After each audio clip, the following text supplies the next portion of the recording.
A much different scene than what we saw over the weekend in Scottsdale. Now we're learning new this morning that 8 more people have been arrested in connection to riots and looting around Scottsdale on Saturday.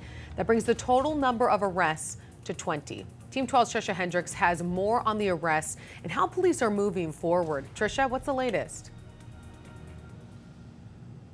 Scottsdale police arrested those additional 8 suspects in addition to recovering more than $46,000 in property. You can still see the damage left behind boarded up windows here at the Apple store near Camelback and Scottsdale Road.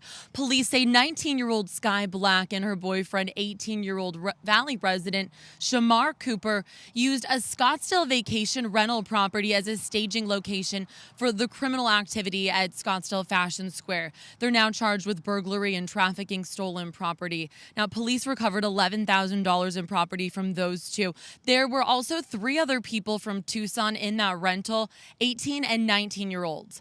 They're all cited, released on trespassing charges for their activity at the mall. Meanwhile, police say Valley resident 21-year-old Robbie Galarza was also arrested for breaking into the Tiffany's jewelry store in the mall.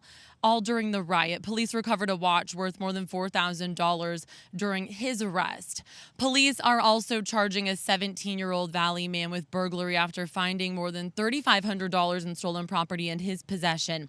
Due to his age, we're not releasing his name at this time. And a 30-year-old Valley woman was found with more than $27,000 worth of merchandise in her possession. Now, Scottsdale police tell us they anticipate more arrests, and they'll be bringing us that information as it becomes available. For now, we're live in Scottsdale. Trisha Hendricks, Today in AZ.